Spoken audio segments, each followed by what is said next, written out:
بالله من الشيطان الرجيم. بسم الله الرحمن الرحيم.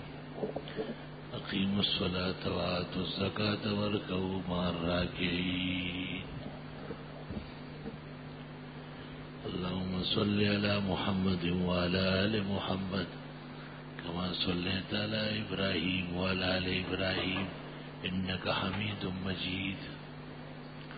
اللهم بارك على محمد وعلى آل محمد كما باركت على إبراهيم وعلى آل إبراهيم إنك حميد مجيد. مسلمان پر جس طرح اللہ تعالیٰ کی طرف سے نماز فرض ہے اس طرح زکوٰۃ بھی فرض ہے، اور جیسے نماز کی شرائط ہے، عاقل ہو، بالغ ہو، صحت مند ہو، یعنی بچے پر نماز فرض نہیں، غیر مسلم پر نہیں، اور مجنون اور دیوانے پر نہیں،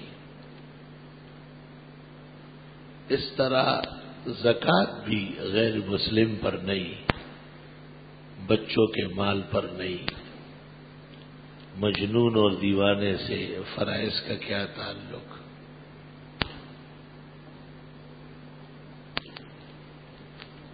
اللہ، زکوٰۃ کا تعلق دو قسم کے مال سے ہے، مال یا سونا ہوگا یا چاندی ہوگا۔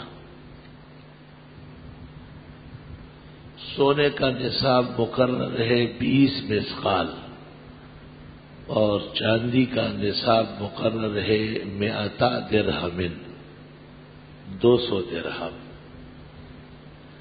20 مسقال سے انگریزی تولے کے اعتبار سے 7.5 تولے سونا بنتا ہے،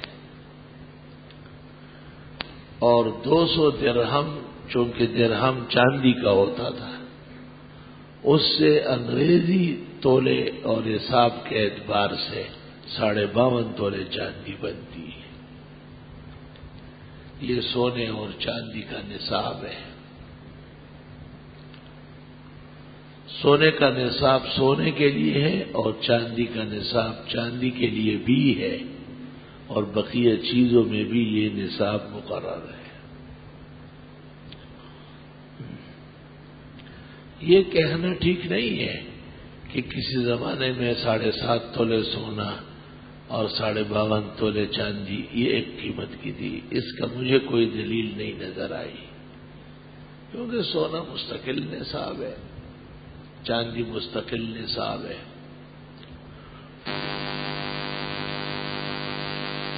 سونا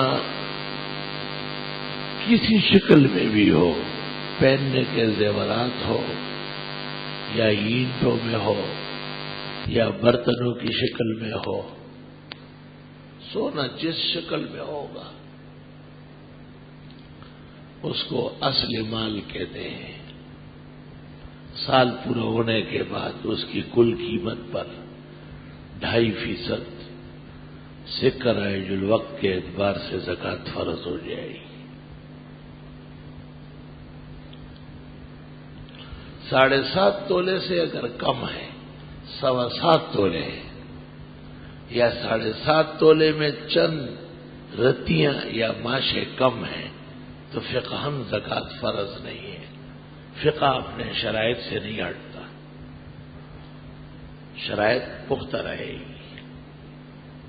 ہاں، اس کو نصیحت کریں گے کہ اکثر نصاب تیرے پاس موجود ہے، فقراء اور مساکین کا بھلا اس میں ہے کہ آپ 7.25 تولے یا 7 تولے میں بھی قیمت لگا کر فقراء مساکین کو زکوٰۃ دے دیں۔ یہی حال چاندی کا ہے، جس کا نصاب 52.5 تولے مقرر ہے۔ یہ سونا اور چاندی خواتین کے زیورات کی شکل میں ہو، جو ان کی ایک ضرورت ہے، زینت ہے، یا خام ہے، یا کسی چیز کے ساتھ ملا ہوا ہے، مگر وزن اس کا معلوم ہے، زکوٰۃ سال گزرنے کے بعد فرض ہو جائے گی۔ میں سمجھتا ہوں سونے اور چاندی کا حساب تو آسان ہے۔ مویشیوں میں بھیڑ بکریاں 4000 تو ان میں ایک بکرا آ جائے گا، بھینسیں اور گائے 300 تو ان میں آئے گا، اونٹ 5 سے شروع ہو جاتا ہے۔ نہ ہم اونٹ پالے اور نہ ان کی زکوٰۃ دیں، مویشی والے وہ آئے، ان کو پھر ہم اور تفصیل سمجھائیں۔ اور بھینسیں چونکہ باڑے میں کھڑی ہے اور تیار گھاس کھاتی ہے اور ان پر چارہ خرچ ہوتا ہے، اس کو فقہ میں علوفہ کہتے ہیں، علوفہ تیار خور، ان پر زکوٰۃ نہیں آتی۔ 800 بھینسیں اور گائے باڑے میں ہے، لیکن فقہ کہتی ہے کہ زکوٰۃ نہیں ہے۔ اور اگر سال کے 6 مہینے یا اس سے زیادہ مویشیاں چر رہی ہو، اکثر سال کا چرنے میں گزارا کرتی ہو، تو ان پر پھر زکوٰۃ آئے گی۔ یہاں چرائی کہاں ہے؟ وہ کہیں سندھ یا پنجاب سرحد میں ہوگی۔ یہاں تو بھوسا تیار، کلی تیار، چوکر، ہر چیز تیار کھاتی ہے وہ۔ مسئلہ 2 اور مال میں ہے، ایک کو تجارت کہتے ہیں، دوسری کو زراعت کہتے ہیں۔ زراعت کا حساب بھی آسان ہے، زمین یا بارش و باران سے سیراب ہوتی ہوگی، جو فصل اگے 10واں حصہ دے دو، 10 شلغم ہو گئے 1 دے دو، 10 بیریاں آ گئی 1 دے دو، 10 امرود ہو گئے 1 دے دو، 10 من اناج آیا ہے 1 من دے دو، اس کو عشر کہتے ہیں۔ اور اگر زمین ایسی ہے کہ وہ ٹیوب ویل کے ذریعے یا سرکاری نہروں کے ذریعے یا ریہٹ وغیرہ کے ذریعے سیراب ہوتی ہے، اس پر خرچہ ہوتا ہے، کبھی گریٹ ٹوٹا ہوگا، کبھی رسی ٹوٹی ہوگی، کبھی بجلی نہیں ہوگی، کبھی اس کا بل آئے گا، کبھی کیا آئے گا، خرچے ہوں گے، تو شریعت نے کہا ہے 10ویں کے بجائے 20واں حصہ دے دیں، نصف العشر، فقہا اس کو نصف العشر کہتے ہیں۔ اناج پر جو خرچہ ہوتا ہے، بیج بونے پر، زمین بنانے پر، ہل جوتنے پر، فصل سیراب کرنے پر، کھاد وغیرہ ڈالنے پر، اناج کاٹنے تک، امام ابو حنیفہ کا مذہب یہ ہے وَآتُوا حَقَّهُ يَوْمَ حَصَادِهِ، چې زکات د فصل د لو پرز ورکوي، کله چې تاسو فصل اوريبئ نو زکات ورکوي فقیرانو ته۔ یوم حصادہ، فصل کاٹنے کا دن، جس دن آپ نے گندم کاٹا اور مکئی کاٹی اور چاول کاٹ کے رکھ دیے، اس دن آپ فقراء و مساکین کو زمین پر بلا لیں۔ ہمارے زمانے میں فقراء و مساکین کے بھی ٹٹو خچر ہوتے تھے، وہ اپنے لیے زکوٰۃ اس میں جمع کرتے تھے، اور وہ گندم جو کٹتا تھا تو وہ گڈیوں کی شکل میں ہوتا تھا، گڈیاں کہتے ہیں اس کو، جو گچھے بناتے ہیں، تو اس کو گنتے تھے، تو مالک زمین نہیں گنتا تھا، فقیر کو کہتا تو گن کتنا ہے، وہ 400 ہے، کہ یہ تو ہماری نہری زمین ہے اور اس میں تو 20واں دینا پڑے گا، آپ ہر 20 میں سے ایک اٹھا لیں۔ ہم خود والد صاحب کے ساتھ، تو ہم نے کہا بابا ہم کیوں نہیں گنتے گا، ہم کیوں گنے، یہی گنے، یہ حساب دے گا، احتیاط کی وجہ سے۔ کبھی 2 آدمیوں سے کہتے آپ گن لیں، جہاں تک نظر لگتی فصل کٹی ہوتی تھی، اور 10ویں گڈی اور بارانی زمین میں اور 20ویں نیری میں فقراء مساکین اٹھا لیتے تھے. مدرسوں کے طلباء آتے تھے، کم طلباء ہوتے تھے، اور وہ اپنے لیے جمع کر کے. بعد میں مشکلات پیش آئی فقیروں مسکینوں کو، تو فیصلہ یہ ہوا، فتویٰ یہ دیا گیا کہ نہیں، اناج صاف کر کے دیں گے اور کلیان کریں گے. اس کو کلیان کہتے ہیں، اس پہ بیل چڑھا لیتے تھے، پیچھے وزن بندہ ہوتا تھا، پشتوں میں اس کو غوبل کہتے ہیں. اور آج کل وہ تھریشر مشین وہ اناج صاف کر لیتی ہے، اور صاف ستھرا گندم اس کا پھر اسی طرح حصہ. لیکن یہ تھریشر کا خرچہ یہ نکالنا پڑتا ہے. یہ صحیح بات ہے. بعض بزرگوں نے جو کہا اس کی ضرورت نہیں ہے، آپ نے اپنی سہولت کے لیے کہا، یہ بات درست نہیں ہے. ان کا گندم صاف ہو گیا، بوری بھر بھر کے لے جا رہے، سیدھا دکان میں بیچیں گے یا چکی والوں کو دے کے آٹا نکال کے گھر لے جائیں گے. گندم کی گٹیاں لے جانا اور صاف کرنا کاری باشا ایک مصیبت ہوتی ہے. یہ کہنا انتہائی نامناسب بات ہے کہ یہ زمین والا اپنے نہ سب کی سہولت ہے. جس طرح فصل کی کٹائی تک خرچہ اصل فصل سے نکلے گا، اس طرح تھریشر وغیرہ مشینیں جو چلتی ہے، جس کے بعد اناج صاف ستھرا ہو کے اور مالک زمین کو بھی اور فقراء و مساکین کو بھی صاف ستھری گندم ملتی ہے. بالکل اسی طرح اس کا خرچہ بھی اس سے منہا ہوگا. جو گھاس خود اگتی ہے، خودرو جسے کہتے ہیں، اس کی زکوٰۃ نہیں ہے. لیکن اگر وہ بڑے بڑے استبل ہے اور باغات ہے، بعض فقہائے حنفیہ کی رائے یہ ہے کہ بعض لوگ پورے پورے جنگل ان کے خودرو ہوتے ہیں، فقراء و مساکین کو استحساناً دے، اگرچہ وجوباً نہیں ہے، ہدایہ بہر نہر.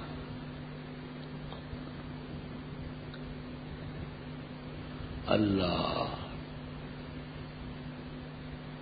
یہ مال کمانے کا ایک طریقہ ہے. زراعت نہایت تکلیف دہ ہے، پریشانی کا ہے. امام ابو حنیفہ نے زراعت کو مکروہ کہا ہے.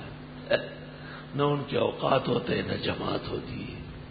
کئی جمعے کو آتے تھے کسان لوگ، زمینوں پہ رہتے تھے، اور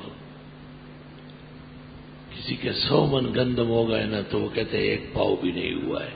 سلمن غنم دمام جان و شلپ پاؤ کی وی خوڑل پداؤ کی. جس آدمی کے 100 من گندم اگے تھے، محمد جان نام تھا اس کا، تو کہا اس نے اس کو ایسا اڑایا جیسے 1 پاؤ اڑتا ہو. بے برکت، اناج کا معاملہ بے برکت ہے. امام شافعی نے کہا ہے زراعت افضل ہے. وہ کہتے ہیں کیڑے مکوڑے کھاتے ہیں، چرند پرند درند سب کھاتے ہیں. دنیا کی سرسبزی اور شادابی اسی سے ہے. ہر گلیرا رنگ بوئی دیگر است. کچھ پیغمبر زراعت کرتے تھے، ان میں نوح علیہ السلام، صالح علیہ السلام، ہود علیہ السلام، لوط علیہ السلام. 4 یا 5، بقیہ سب تو 4 تھے. اور امام اعظم نے کہا ہے کہ تجارت افضل ہے. اللہ تعالیٰ نے بھی قرآن کریم میں مما کسبت او اخرجت لکم الارض، تجارت کو پہلے اور زراعت کو بعد میں ذکر کیا ہے. حضرت اقدس امام الائمہ سراج الامہ حضرت امام اعظم ابو حنیفہ نعمان رحمت اللہ علیہ، شریعت مقدسہ کے صحابہ کے بعد سب سے بڑے محسن اور سالار امام ہیں. حضرت صاحب نے کہا ہے کہ تجارت افضل ہے. خود بھی کپڑے کی تجارت کرتے تھے، بہت بڑے بزاز تھے۔ کردین مناقب ابی حنیفہ میں لکھا ہے 47 شہروں میں تجارت تھی اور 47 کے مالدار امام کے مقروض رہتے تھے، بادشاہ وقت حضرت سے قرض لیتے تھے، اللہ نے ایسے خزانے دیے تھے۔ کہتے ہیں 2 مجلسیں ہوتی تھی، ایک سامنے ایک پیچھے۔ سامنے جو لوگ آئے یہ مسائل پوچھ رہے ہیں، ابو یوسف ہے، حسن ابن شجاع ہے، امام محمد ہے، ظفر ہے، ابن المبارک ہے، سامنے آئے۔ پیچھے سے بھی کچھ لوگ آ کے حضرت سے بات چیت کر کے دستخط کروا کے، یہ حضرت کے کاروباری لوگ ہیں، ایسے باضابطہ ڈسپلن کا امام ہے، ان کو پابند کیا تھا کہ سامنے نہیں آنا، یہ طالب علموں کا حق ہے۔ وہ پیچھے سے آ جاتے تھے اور آرام سے پیچھے کھڑے رہتے تھے، بیٹھتے تھے۔ جب حضرت صاحب درس میں وقفہ کر لیتے یا شاگردوں سے فارغ ہو جاتے تو پیچھے ہو جاتے، ہاں بھائی یہ حضرت یہ سودا ہوا ہے، یہ اس طرح ہو رہا ہے، اجازت ہے، اجازت ہے۔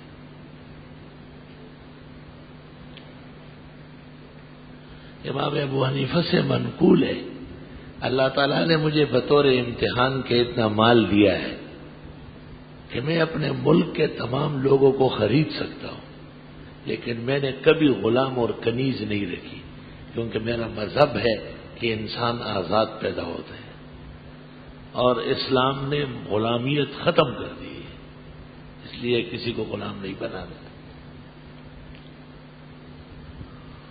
حضرت صاحب کے اکثر شاگرد اس طرح تھے، کوئی نوجوان معلوم ہوا صحیح سلامت ہے، کسی گھر میں جھاڑو دے رہا ہے، برتن دھو رہا ہے، ایسے کام کرتے ہیں، امام صاحب پتہ لگا لیتے تھے، ان کے گھر وظیفہ باندھ لیتے تھے۔ کتنے پیسے ملتے ہیں وہاں سے؟ 10 روپے مہینہ۔ امام صاحب کہتے ہیں 15 روپے لگاؤ۔ اس کو جب پتہ چل جائے تب وہ کام چھوڑ کے درس میں آ جاتا۔ اکثر شاگرد کہتے ہیں کہ امام صاحب ہمارے مالک ہیں اور ہم غلام ہیں، لوگ سمجھتے نہیں کہ حضرت تو یہ وجہ ہے۔ تمام کے تمام تلامیذ تقریباً حضرت امام ابو حنیفہ کے تقریباً ان کے خرچے سے پڑے ہوئے ہیں، صرف ایک امام محمد تھے جو واسط کے کمانڈر ان چیف کے بیٹے تھے، اور کمانڈر ان چیف صاحب علم کا بڑا قدردان تھا، بہت زیادہ۔ واسط سے اپنا تبادلہ کروایا، کوفہ آئے، اور جب امام اعظم بغداد تشریف لائے تو وہ بغداد پیچھے آئے اور اپنے بیٹے کو امام صاحب کے ہاں داخل کیا، حضرت اس کو سبق پڑھائے، امام بن جائے آپ کی طرح۔ امام محمد جب پڑھنے آتے تو 4-5 فوجی ساتھ ہوتے، وہ تو کمانڈر ان چیف کا لڑکا تھا، اور اعلیٰ فاخرانہ لباس میں ہوتے ہیں، جبکہ طالب علموں کے لیے اس طرح مشکل ہوتا ہے۔ طالب علمی تو بہت عجز اور بہت ہی فخر کا نام ہے۔ ایک دن جو امام محمد آ رہے تھے، بڑے خاص نخرے سے کندھے ہلا رہے تھے اور زبردست شاہانہ چادریں ان کے اوپر پڑی ہوئی تھی۔ امام صاحب کی نظر پڑ گئی، کامل کی نظر تھی۔ جب قریب آئے امام صاحب نے ان کو کہا لا تجلس حتی تروح الی السوق وتشتری بثلاثه سلا جزور ولا تستعن باحد، بیٹھنا نہیں، بازار جاؤ، اونٹ کی 3 اوجڑیاں بھری ہوئی خریدو اور کسی سے مدد نہ لینا، خود لے آؤ، چاہیے مجھے۔ بازار چلے گئے، ایک اوجڑی خریدی، ہاتھ میں پکڑی، اونٹ کی، دوسری پکڑی، غلام صاحب کا نوکر، انہوں نے کہا آپ نے استاذ کی بات نہیں سنی، لا تستعن باحد، کسی سے مدد نہ لینا، مدد لوں گا تو وہ لیں گے۔ تیسری منہ میں پکڑی، دانتوں میں، اور سارا ریلا پہ آ رہا تھا۔ واسط کے کمانڈر ان چیف کے بیٹے کے کپڑوں پر. جب امام صاحب نے دیکھا کہ اندر داخل ہو رہے، آپ نے دور سے کہا اترک اترک، پھینکو پھینکو، ستصیر مجتہدن انشاءاللہ، اپنے زمانے کا مجتہد بن کے نکلو گے. علم تو کوئی آسان کام نہیں ہے. ڈاکٹر صاحب پڑھ لیتے، تفسیر لکھنے بیٹھ جاتے. غلام اسحاق خان نے تفسیر شروع کی تھی، اللہ تعالیٰ نے اس کو فوت کر دیا اور قرآن مجید چھوڑا لیا اس سے. سب یہی حرکتیں ہوتی ہیں. علم آسان کام نہیں ہے. بھائی ڈاکٹر صاحب نے تو عمر بھر ڈاکٹری پڑھی ہے، علم تو نہیں پڑھا ہے. کئی دور حدیث کر لیا، درس میں شریک ہو گیا، اس کو اپنے آپ عالم دین نظر آ گیا. ڈاکٹر فلاں ڈاکٹر فلاں، ٹھیک ہے، ایک ڈاکٹر ایک ڈگری بھی ہے جو علماء کرتے، لیکن یہ مستقل صاحب فن، انجینئر، ڈاکٹر اور افسران یہ جو بعد میں کتابیں لکھتے ہیں، خطرناک بات ہے. خود ڈاکٹر اسرار صاحب پر علماء کو اعتماد نہیں ہے، حالانکہ ایک زمانہ انہوں نے قرآن مجید میں گزارا، کوئی شک نہیں، طویل عرصے سے خدمت قرآن میں ہے، لیکن باقاعدہ فنون علوم پڑھے ہوئے نہیں ہیں. امام محمد اپنے والد واسط کے کمانڈر ان چیف کی خواہش کے مطابق اور امام ابو حنیفہ کی نظر رحمت اور خصوصی توجہ سے عالم بنے. امام شافعی ان سے پڑھنے آئے. جب امام شافعی روانہ ہو گئے، امام محمد نے ان کو وصیت کی، تو امام شافعی واپس بیٹھ گئے اور فرمایا مجھے پتہ چلا کہ میرا علم کچا ہے. وصیت سے اندازہ ہوا. امام شافعی سے کسی نے پوچھا امام محمد کیسے آدمی ہے؟ کہا اذا تکلم فکأنما العربیہ تنزل علی لسانی، جب بات کرتے تو ایسا معلوم ہوتا کہ عربی ان پر نازل ہو رہی ہے. ایسے فصیح بلیغ تھے.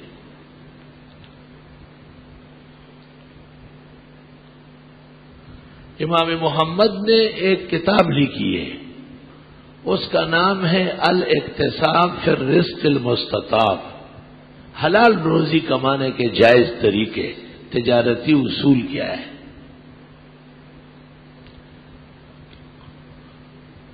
یہ کتاب اب تک 26 زبانوں میں اس کے تراجم ہو چکے ہیں. عربی میں بھی اس کا ترجمہ ہوا ہے، تشریح ہوئی ہے، الکسب کے نام سے آج کل مل رہی ہے، کتاب الکسب. جب امام محمد سے پوچھا گیا کہ آپ نے ہر فن میں کتاب لکھی، لیکن آپ نے تقوی اور پرہیزگار بننے کے لیے کتاب نہیں لکھی، تو انہوں نے کہا میں نے اقتصاب لکھا ہے، کتاب البیوع لکھی ہے. جب آدمی کا خرید و فروخت معاملات درست ہو، اس کا تقوی یہی بہت ہے.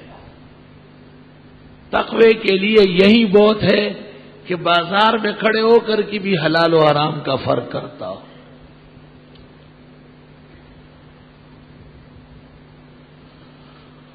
اللہ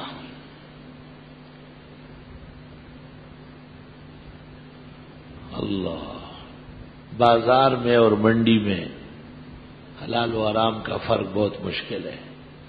رسول اللہ صلی اللہ علیہ وسلم منڈی تشریف لائے، اناج ہوا تھا. آپ نے اناج بیچنے والے سے پوچھا کہ اندر اور باہر ایک جیسا ہے؟ یہ فرق کرتے ہیں.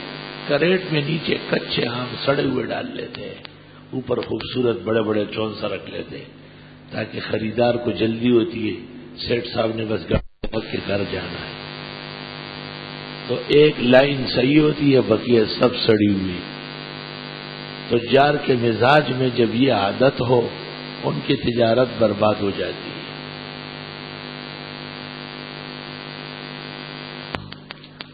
اس شخص نے کہا جی حضرت ایک جیسے اناج ہے. حدیث میں ہے حضرت نے باقاعدہ آستین چڑھایا، اس طرح سفید چمکتا ہوا ہاتھ نظر آیا، اور آپ نے اناج کے اندر ہاتھ دے دیے دور تک. جب واپس نکالا آپ نے فرمایا نیچے گیلا ہے، تم نے کیوں یہ گیلا اس سے اوپر نہیں کیا؟ اور تیرا جو کام ہے یہ حرام کا کام ہے، اور تیرا رزق گناہ کا رزق ہے، لوگ کو دھوکہ دینے بیٹھے، سخت ترین ناراض ہوئے آپ اس میں۔ اپنا یہ حال تھا کہ حضرت علی کو 1 دینار دیا اور ان کو کہا قربانی کا بکرا لے آؤ۔ حضرت علی گئے اور 1 دینار کے 2 بکرے خریدے اور اس میں سے 1 بکرا 2 دینار کا بیچا،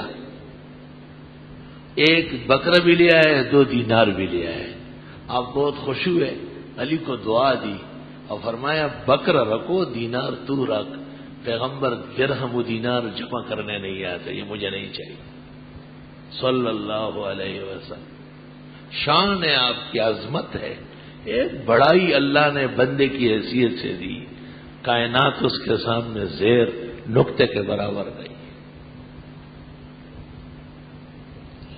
مزاج شریف میں کتنی تواضع ہے، گھر تشریف لائے، بیویوں نے خالی روٹی رکھی، آپ نے فرمایا سالن کوئی نہیں، کہا سالن کوئی نہیں، کہا یہ ہانڈیا میں کیا پک رہا ہے، کہا یہ تو صدقے کا گوشت ہے جو ہماری نوکرانی بریرہ کو کسی نے دیا ہے، وہ اپنے لیے پکا رہی ہے۔ آپ نے فرمایا ان لوگوں نے بریرہ کو دے دیا، صدقہ عطا ہو گیا، اب بریرہ تھوڑا سا شوربہ ہمیں دے دے، ہدیہ ہو جائے گا اس کی طرف سے۔ گھر کی نوکرانی سے شوربہ مانگا کہ آپ ہمیں دے تو آپ کی طرف سے گفٹ ہو گئے، ہدیہ۔ کتنی بڑی بات ہے، لوگ فقراء و مساکین سے ہم وقت نفرت کرتے ہیں، پیغمبر نے کہا نہ، انہا حلت محلہا، جب بریرہ کو دے دیا گیا صدقہ ادا ہو گیا، اب بریرہ جب کسی کو دے گی وہ صدقہ نہیں ہوگا، وہ تو ہدیہ ہوگا صلی اللہ علیہ وسلم۔ ایک موقع پر آپ نے پوچھا روٹی کے ساتھ سالن دے دو، ام المومنین عائشہ نے کہا حضرت سرقہ ہے اور کوئی چیز نہیں، سرقہ۔ آپ نے فرمایا ما خلا بیت من ادم فیہ خل، جس گھر میں سرقہ ہو وہ لوگ یہ بالکل نہ کہیں کہ ہمارے ہاں سالن نہیں ہے، سرقہ تو بہت بہترین سالن، معدے کی اصلاح کا عظیم ذریعہ ہے۔ محمد بن قاسم نے جب یہاں سندھ میں راجہ داہر کا محاصرہ کیا، ٹائم کچھ بڑھ گیا، خلیفہ اسلام کو خط لکھا کہ محاصرہ طویل ہوا اور تو کوئی ڈر نہیں ہے، سندھ کا پانی خراب ہے، سب لوگ بیمار ہو گئے اور الٹیاں کرتے ہیں، کھانا ہضم نہیں ہوتا۔ عبد الملک بادشاہ تھا، اس نے وہاں سے خط لکھا کہ میں نے 300 من روئی میں 60 من سرکہ ڈال دیا، 300 من روئی میں 60 من سرکہ سکھا دیا اور جہاز روانہ کر دیا۔ جب یہ پہنچے تو روئی تقسیم کر لے فوج پر، ہر کھانے سے پہلے پانی میں تھوڑے سے روئی ڈال کر نچوڑے اور وہ خود بھی پی لے اور سندھ کے پانی میں اور سالن میں ملائے، سب فوج صحت مند ہو گئی، تمام بیماری پیٹ کی ختم ہو گئی ہے۔ ما خلا بیت من ادم فیہ خل، ترمذی شریف۔ وہ گھر سالن سے خالی نہیں ہے جس میں سرقہ موجود ہو، صلی اللہ علیہ وسلم۔ عبد الملک نے محمد بن قاسم کو کہا خزانہ سندھ کے فتوحات پر ختم ہو گیا، خزانے میں ایک پائی نہیں ہے۔ محمد بن قاسم نے جواب لکھا کہ ایک قلعہ فتح ہوا ہے اور اس میں سے اتنا سونا نکلا ہے کہ سمندری جہاز بھر کر روانہ کر دیا، ایک قلعے سے اتنا سونا نکلا ہے کہ ایک سمندری جہاز بھر کر روانہ ہو گیا، اور یہ سب کے سب اب مسلمانوں کے خزانے میں بیت المال میں ڈالے۔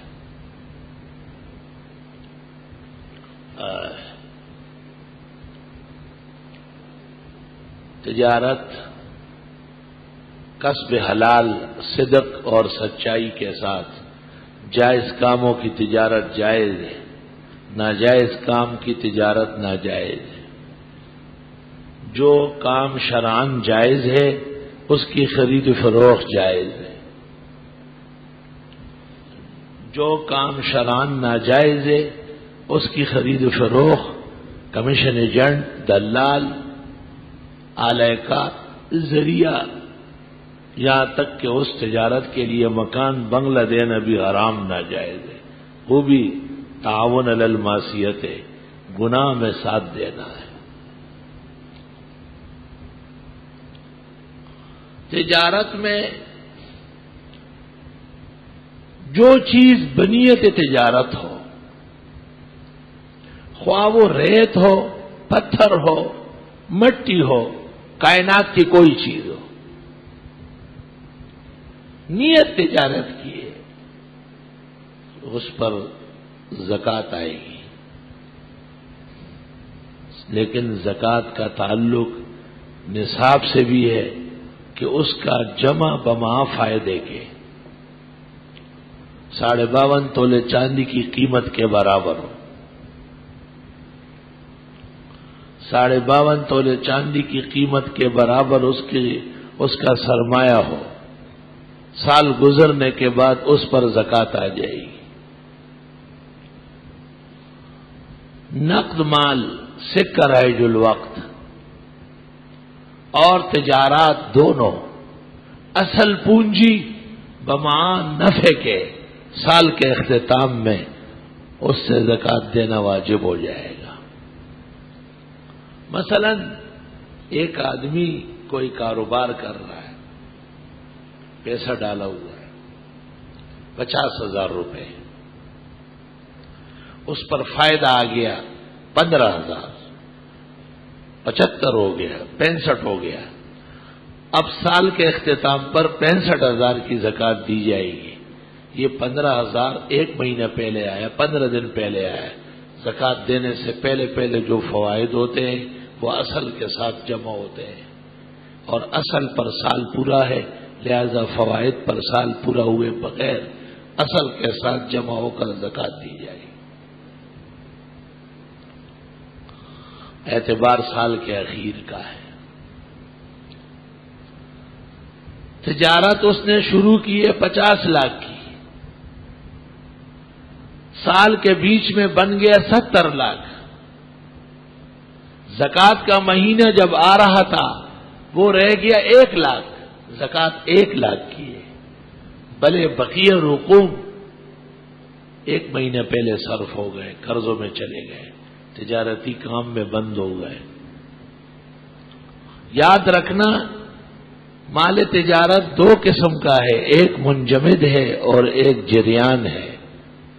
منجمد جیسے فرنیچر، مکان، دکان کی عمارت، اس پر زکوٰۃ نہیں، اور ایک وہ مال ہے جو چل رہا ہے، آ رہا ہے، جا رہا ہے، یہ جو سرمایہ پونجی چل رہی ہے اس پر زکوٰۃ ہے۔ اللہ، جو قرضے آپ نے لیے وہ آپ کو ادا کرنے منہا ہوں گے، ان کی کٹوتی کے بعد جو اصل مال فائدہ ہوگا اس پر 2.5% زکوٰۃ آئے گی، اور جو قرضہ آپ کا چڑھا ہے اس کے آپ مالک ہے، آپ پر اس کی زکوٰۃ فرض ہے۔ اتنی اجازت دی ہے کہ جو قرضہ آپ پر چڑھا ہے، جو آپ نے ادا کرنا ہے، جو اس سال واجب الادا ہے وہ منہا کرے، جو اگلے پگلے سال میں واجب الادا ہے وہ اس سال قرضہ ہے ہی نہیں۔ اسی طرح جو رقوم آپ کے لوگوں کے ذمہ بند ہو چکے ہیں اور معلوم معروف قرضہ ہے، پروف، ثبوت، گواہ، دستاویز سب موجود ہے، اس نے دینا ہے، آپ اس کے بدستور مالک ہیں، اور مالک پر سال گزرنے کے بعد 2.5% زکوٰۃ فرض ہو جاتی ہے۔ مکان کے لیے پونجی رکھی، بیٹے اور بیٹی کی شادی کے لیے رقم رکھا، لیکن رقم کی طرف پڑی ہے اور سال گزر گیا، زکوٰۃ فرض ہو جائے گی۔ کوئی ایک مالک مال کا ہوتا ہے، مال بلا مالک نہیں ہوا کرتا شریعت میں۔ کون مالک ہے؟ بیٹی بالغ ہے، زکوٰۃ فرض ہے، بیٹا بالغ ہے، زکوٰۃ فرض ہے۔ آپ خود ابھی تک بیٹے اور بیٹی کے تصرف میں نہیں دیا ہے، نہ یا ان کی ضروریات پر خرچ نہیں کیا ہے، لہذا اصل پونجی پر زکوٰۃ آ جائے گی۔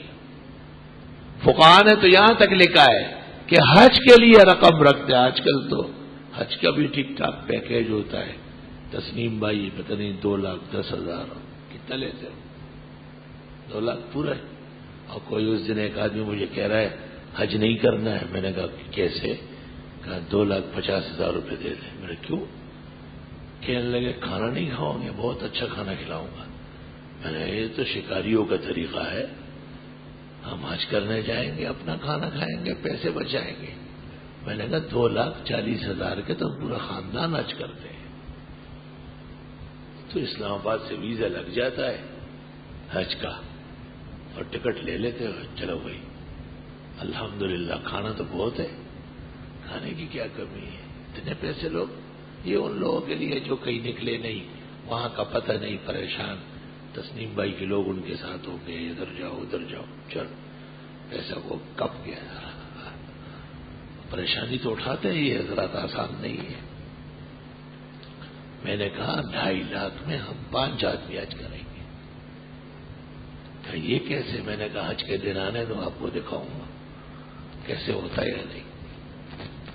5 لاکھ کے ہم 10-12 آدمی پورا خاندان، تمام شاگرد استاد بیٹی اور دامادوں کے حج ہو جائے۔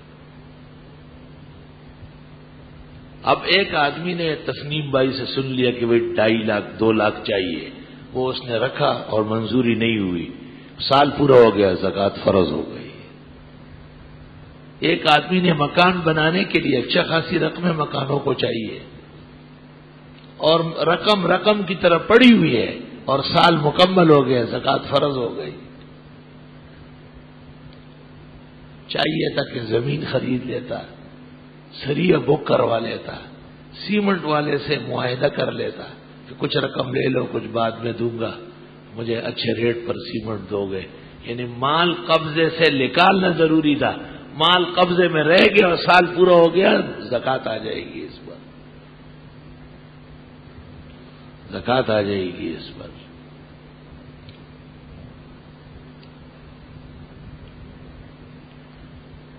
اللہ اکبر۔ خاتون کا جو مہر ہے وہ قرض ضعیف ہے، جب تک خاوند دے نہیں خاتون مالک نہیں ہوتی، اس لیے اس پر زکوٰۃ نہیں ہے۔ ہاں اگر خاوند نے دے دیا یا کوئی ملکیت ان کے نام کر دی اور خاتون کا اس پر قبضہ آ گیا اور وہ مال نامی ہو، سال گزر گیا، زکوٰۃ فرض ہو جائے گی۔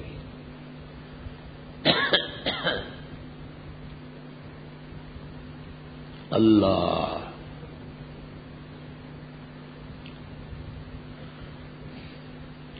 بعض لوگوں کو لاٹریوں میں رقمیں ملتی ہے اور پتہ نہیں کیا کیا جوئے کھیلتے ہیں اور رقم ملتی ہے،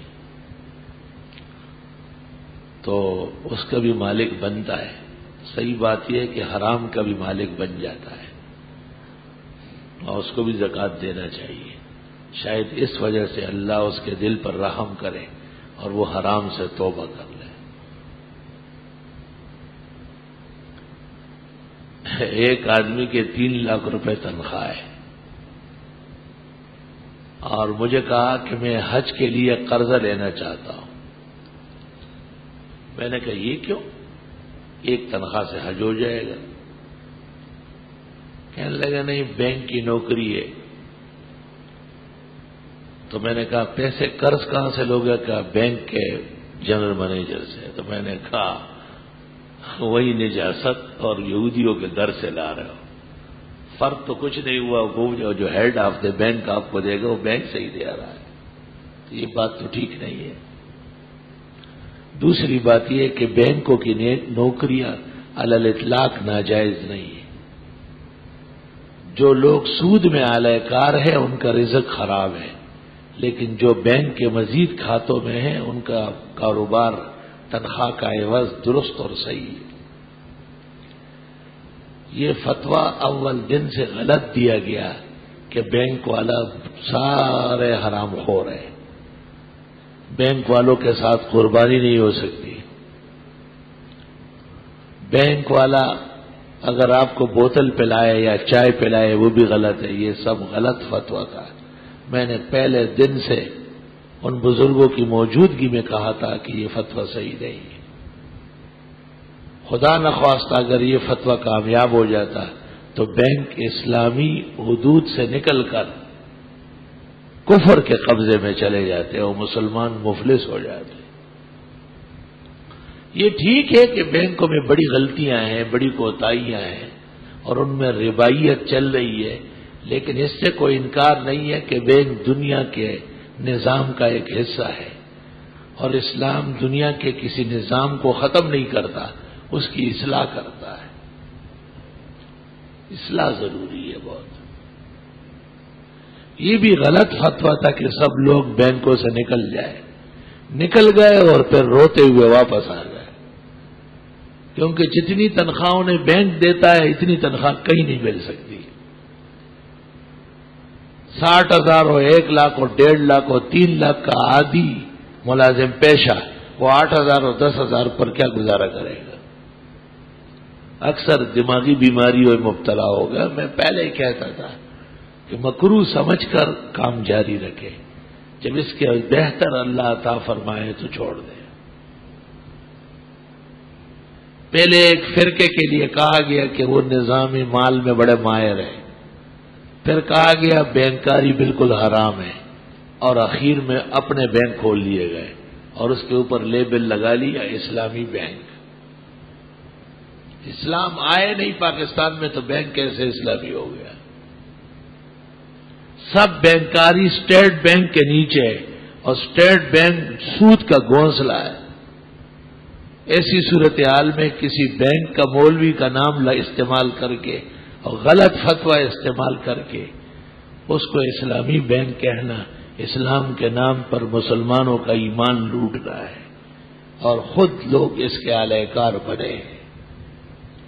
پاکستان کے جلیل القدر فقہا علماء محدثین نے اس سے اختلاف کیا ہے.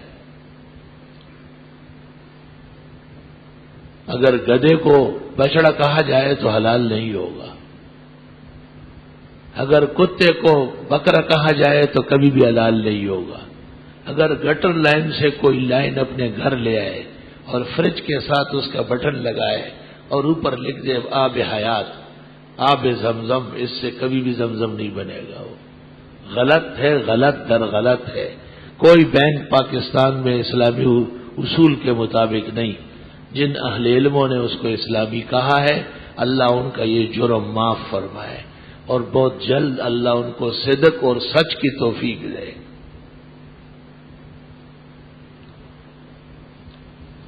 اسی طرح زکوٰۃ کی کٹوتی ہوتی ہے بینکوں میں. پہلی بات یہ ہے کہ زکوٰۃ حق المال ہے اور چونکہ اسلامی نظام نافذ نہیں ہے تو جنرل ضیاء کے دور سے لے کے اب تک بینک کٹوتی بنام زکوٰۃ غلط ہے. اس سے زکوٰۃ ادا نہیں ہوگی. زیادہ سے زیادہ سرکاری تسلط اور سرکاری ظلم کا ایک شاخسانہ رہا ہے. یہ کہنا بھی ٹھیک نہیں کہ لوگ نیت کر لے، کیونکہ بینک بغیر نیت کے کاٹنے کا پروگرام بنا چکا ہے. اس واسطے ایسے لوگ جن کے بینکوں میں 2.5% کٹ چکے ہیں وہ مزید زکوٰۃ کی ادائیگی کریں گے، کیونکہ زکوٰۃ کی ادائیگی کے شرائط بینکاری میں جو نظام ہے وہ پورے نہیں کرتا. اس واسطے زکوٰۃ کی ادائیگی نہیں ہوگی.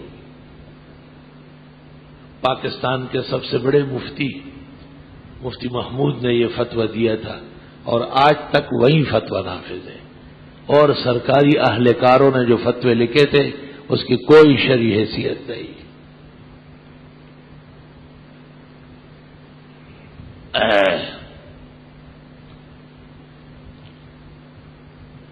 اللہ اکبر. زکوٰۃ کی ادائیگی مسلم کو ہوگی، کافر کو نہیں ہو سکتی. مستحق کو ہوگی، غیر مستحق کو نہیں ہوگی. زکوٰۃ مسلم، فقیر، غریب، نادار، مومن کا حق ہے. جن کے پاس 52.5 تولے چاندی کی قیمت کے برابر سرمایہ یا نقدی موجود نہیں ہے اور سال ان پر گزر گیا، وہ مستحق ہے. اور جن کے پاس 52.5 تولے چاندی اور یا اس کی قیمت کے برابر سرمایہ ہے، میں خود حیران ہوں ایسا کون ہوگا جس کے پاس 6,500 روپے نہ ہو. بڑا مشکل ہے. حدیث شریف میں قرب قیامت میں لوگ زکوٰۃ دیں گے، لینے والے نہیں ہوں گے. یہی ہوگا کہ سب متمول ہیں یا سب غیر مسلم ہو گئے.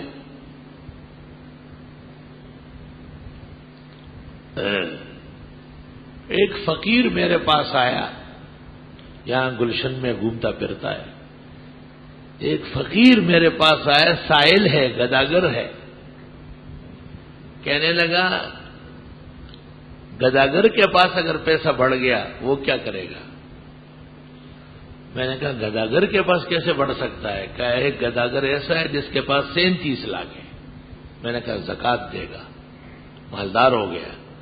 کہا وہ تو اور زکوٰۃ لے رہا ہے. میں نے کہا وہ سام کا بچہ ہے، انسان نہیں ہے. 52.5 تولے چاندی کی قیمت کے برابر جس کے پاس ہو وہ زکوٰۃ نہیں لے سکتا. اسلام یہ کہتا ہے گداگر جہنم جائے گا.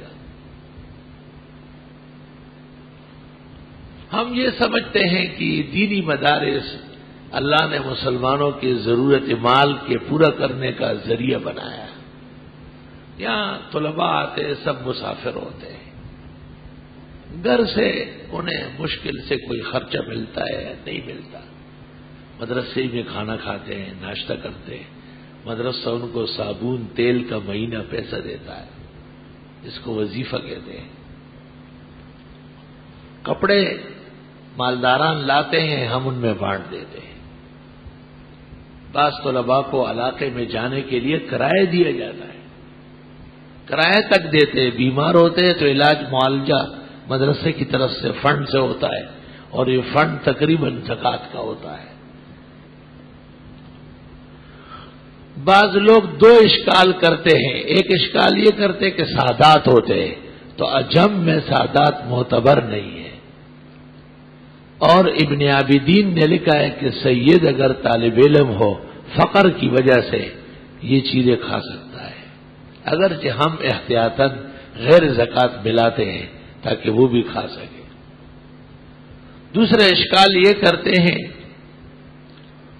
کہ ہو سکتا ہے کوئی طالب علم مالدار ہو. تو جواب یہ ہے کہ جب ایک مومن مسلم روز نماز زکوٰۃ کا پابند بیان دے اور بظاہر بیان کی تکذیب نہ ہو، اعتماد کرنا ضروری ہے. اگر اس نے غلط لے لیا اللہ کے ہاں جواب دہ ہوگا، علم سے محروم ہو جائے گا. لیکن آج تک ایسا نہیں ہوا ہے. میں نے اس دور میں ایسے طلباء دیکھے کہ جن کے جسم پر ایک جوڑا تھا اور پڑھتے تھے گھنٹے میں، شروع سے بیٹھتے اخیر تک. روز میں ان سے پوچھتا تھا کہ کپڑا چاہیے گا؟ نہیں. پتہ چلا کہ رات کو جب سب لوگ سو جاتے ہیں یہ دھوتی باندھ کے اس جوڑے کو دھو لیتا ہے، فجر کے لیے پھر پہن لیتا ہے. اس 15ویں صدی میں بھی ایسے دیانتدار صادق کہ یہ استاذ کو یہ کہنا کہ ہم مستحق ہیں اچھی بات نہیں ہے، ہم تو ان سے علم پڑھنے آئے ہیں. اس وقت مغرب کی طرف سے بھی یلغار کہوٹا پر نہیں، مدرسوں پر ہے، طلباء پر ہے، اور طلباء ہی مزلل اور بش کے میزائلوں کا مقابلہ کرتے ہیں ہر جگہ. اس غربت اور فقر میں اللہ نے ان کو استقامت دی. اسلام کی گئی گزری عظمت بحال کرنے کا یہی ذریعہ ہے. اس لیے اہل حق مدارس جو توحید و سنت پر مشتمل ہے، ان کے فقراء اور مساکین طلباء کے لیے ان میں زکوٰۃ جمع کرنا، صدقات، خیرات اور فطرے، یہ از حد ضروری ہے۔ ایک تو زکوٰۃ مصرف تک پہنچتی ہے، دوسرا دین کا تعاون ہوتا ہے، تیسرا کفر کے مقابلے میں ثابت قدمی میں مدد دی جاتی ہے، چوتھا علم کے حصول کا سامان آسان ہوتا ہے، پانچواں نیکی کے کاموں کا مددگار ہونا ہے، چھٹا بہت ممکن ہے کہ اللہ ایسے حضرات کو بروز قیامت علماء اور طلباء کے ساتھ ان کا حشر فرما دے۔ اللہ تعالیٰ کے فضل و انعام سے ہر 30 سال سے اللہ نے یہ ادارہ قائم فرمایا ہے۔ اب شہر میں اس کے 5-6 بڑی بڑی شاخیں ہیں۔ اب جبکہ اکثر مدارس میں تالے لگے ہوئے ہیں، یہاں ہزاروں طلباء قرآن مجید کا ترجمہ و تفسیر پڑھنے آئے ہیں، اور سب مستحقین ہیں الحمدللہ۔ ان کے لیے ہی جامعہ میں تعاون جمع ہوتا ہے، بھرپور تعاون فرمائیں، رسید ضرور حاصل کریں تاکہ ہمیں سہولت ہو انتظام کرنے میں، اور کبھی کبھی اس عاجز اور فقیر کو بھی اطلاع دیا کرے تاکہ میں وہ خصوصی دعاؤں میں یاد رکھوں۔ اور ادارے کی حفاظت کے لیے، طلباء کے علوم پڑھنے اور ثابت قدمی کے لیے، اس عاجز اور فقیر کی صحت، شفا، تندرستی اور برکت حیات کے لیے ادارے کے چپے چپے، ذرے ذرے، در و دیوار، عالم، طالب، محسن، معاون، مددگار، سب کی خیر، عافیت، حفاظت کے لیے خصوصی دعاؤں کی درخواست ہے۔ کئی اداروں میں تعمیرات جاری ہے، اس میں بھی آپ کی دعا اور دوا کی ضرورت ہے۔ اللہ تعالیٰ مسلمانوں کی نماز، زکوٰۃ، روزہ، حج، جمیع عبادات قبول فرمائے اور محفوظ فرمائے۔ بقیہ مسائل کی تفصیل انشاءاللہ میں کبھی فجر میں اور اکثر تراویح کے بعد عرض کرتا رہوں گا۔ وآخر دعوانا الحمدللہ۔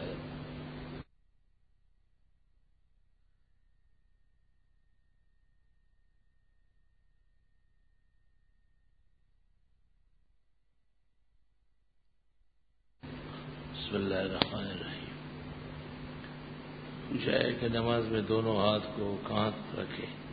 ابن الحمام کہتے ہیں سینے اور ناف کے نیچے، دونوں ثابت ہے، یہ ٹھیک ہے، لیکن افضل ناف کے نیچے ہے۔ امام ترمذی نے کہا ہے وَبَعْضُهُمْ يَضَعُونَ تَحْتَ السُّرَّةِ وَبَعْضُهُمْ يَضَعُونَ فَوْقَ السُّرَّةِ، ناف پر اور ناف کے نیچے، سینے پر ہاتھ رکھنے کا ثبوت نہیں ہے۔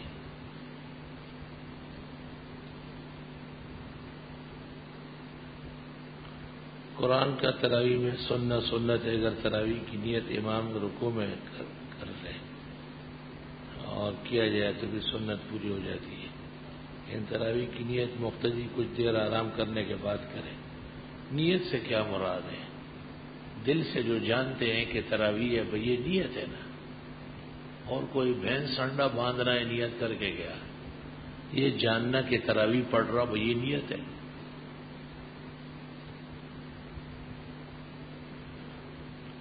نفل نماز سواری پر پڑھتے ہیں، اگر سواری کا رخ تبدیل ہو جائے اور پتہ چل جائے اور ممکن ہو تو آپ بھی تبدیل ہو جائے، ورنہ معاف ہے۔ الہی جہت قدرت دابتو، تکبیر تحریمہ کانوں سے شروع کر کے کان پر ہی ختم کر دے یا نیت باندھنے تک ختم کر دے، ایک ہی بات ہے۔ مغرب کی اذان سے 5 منٹ قبل عصر کی نماز پڑھ سکتے ہیں۔ مغرب کی اذان کے دوران بھی نماز عصر پوری کرنا ضروری ہے۔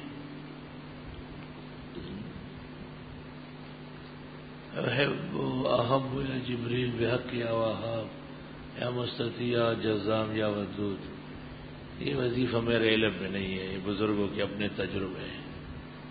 تراویح میں سجدہ چھوٹ جائے تو اس کا کیا حکم ہے؟ تحیات پڑھ کر اور ایک سجدہ کر لیں، پھر تحیات پڑھ کر نماز ختم کر لیں۔ 52 تولے چاندی یا 7.5 تولے سونے زکوٰۃ کے حساب سے آ جائے تو ہمارے لیے قابل پتہ نہیں کیا ہے، بات واضح نہیں ہے کہ آپ کیا کیا رہے. کوئی بندے شراب پینے سے مر جائے، مردار موت مرائے، بہتر یہ کہ اس کا جنازہ نہ پڑھ لے. شرابی جو شراب کی حالت میں مر جائے اس کا جنازہ نہیں پڑھنا چاہیے. رمضان کے لیے جو کیلنڈر چھپاتے ان میں روزے کی نیت ہے اور بصوم غد نویت تو یہ الفاظ کی حدیث سے ثابت ہے نہیں، یہ لوگوں کو نیت کرانے کے لیے بنائے ہیں. اچھا جی چلو. پلاٹ پر زکوٰۃ تب ہوگی جب وہ تجارت کے لیے ہو، ورنہ نہیں. غیر مقلد کہتے کہ رفع دین منسوخ ہو چکا ہے تو امام شافعی احمد کے ماننے والے رفع دین کیوں کرتے ہیں؟ یہ تو ان سے پوچھا جائے کہ وہ کیوں کرتے ہیں. آپ کیوں کرتے ہیں؟ آپ سے ہم پوچھتے ہیں. میرے چچا صاحب نے آج سے تقریباً اعتکاف فرمایا. وہ بتاتے کہ رات کے 12 بجے سے تقریباً 3 بجے جماعت کے ساتھ ادا فرماتے ہیں. نوافل با جماعت پڑھنا گناہ کبیرہ ہے. اچھا جی، وطروں کی جماعت ہوتی ہے، ٹھیک ہے، وہ تو تراویح کے بعد ہے. قیام اللیل کی جماعت حرمین شریفین کے علاوہ کہیں اور جائز نہیں ہے. روزے کی حالت میں شوہر بیوی سے بوس و کنار کر لے جبکہ منی کے اخراج کا خدشہ نہ ہو، جائز ہے. ام المومنین نے کہا ہے کہ کنٹرول ہو تو کر سکتے ہو. فطر میں مقتدی دعائے قنوت امام کے پیچھے پڑھ سکتا ہے، پڑھنا پڑے گا. شوہر کے چچا تایا خالو ماموں اس کی بیوی کے لیے محرم ہے. ان لوگوں کے ساتھ نکاح نہیں ہو سکتا، تو جس کسی کے ساتھ نکاح نہ ہو وہ محرم ہے. لیکن تحقیق یہ ہے کہ ماموں چچا خالو ان لوگوں کے ساتھ تو نکاح ہو جائے گا جب اس سے آزاد ہو جائے گی، اس لیے یہ محرم نہیں ہے، ان کے ساتھ سفر ناجائز ہے. وطر کے بعد نفل نہیں. عام دنوں میں وطر مؤخر کر کے انسان تہجد دیگر نوافل کا اہتمام کر سکتا ہے. رمضان شریف میں وطر جماعت کے ساتھ ہوتی ہے تو رمضان میں تہجد دیگر نوافل.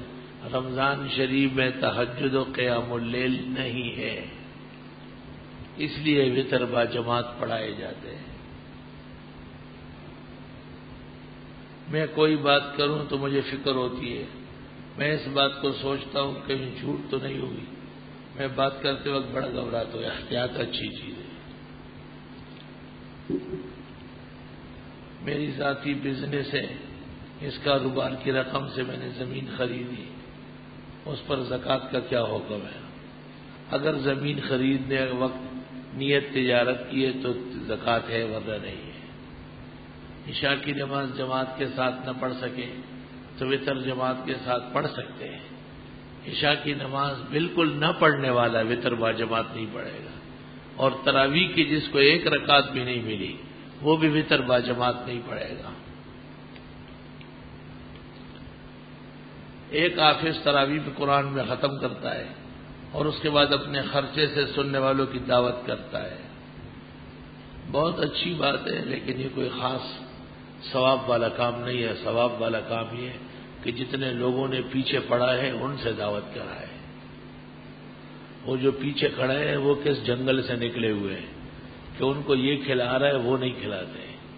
اگر یہ خیال ہو کہ تراویح کے بعد اس کا اکرام بنا ہے تو اس کو تراویح پڑھانا ہی نہیں چاہیے.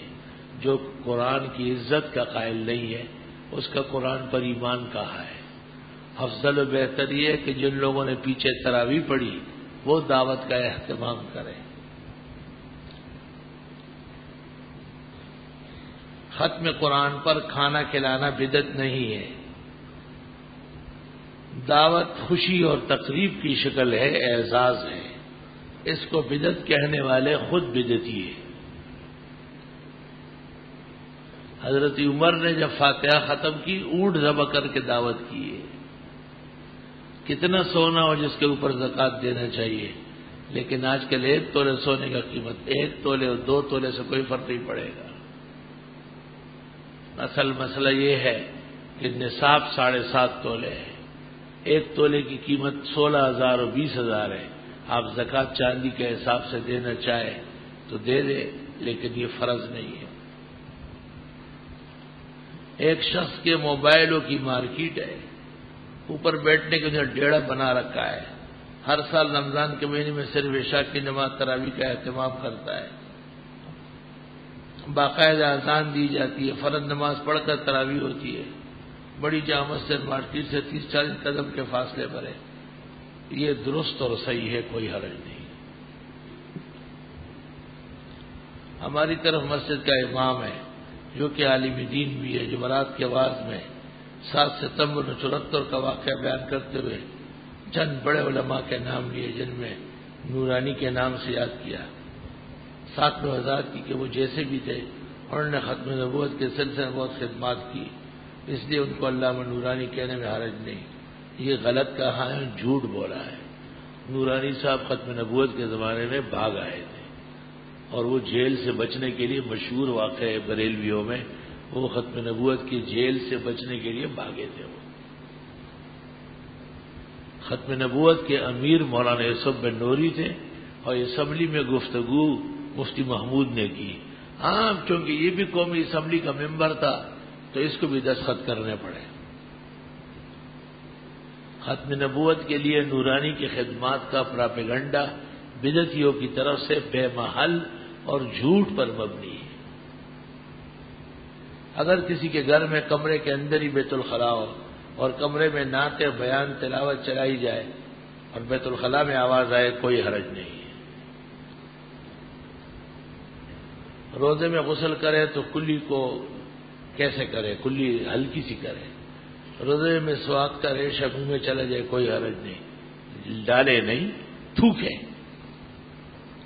تھوک یا بلغم جمع کر کے لے جانا منع ہے، ویسے جائز ہے۔ الحمدللہ رب العالمین، نستغفرک اللہم ونسألک السلام والعافیہ، لا الہ الا اللہ وحدہ لا شریک لہ، لہ الملک ولہ الحمد وعلی کل شیء قدیر، صلی اللہ تعالی علیہ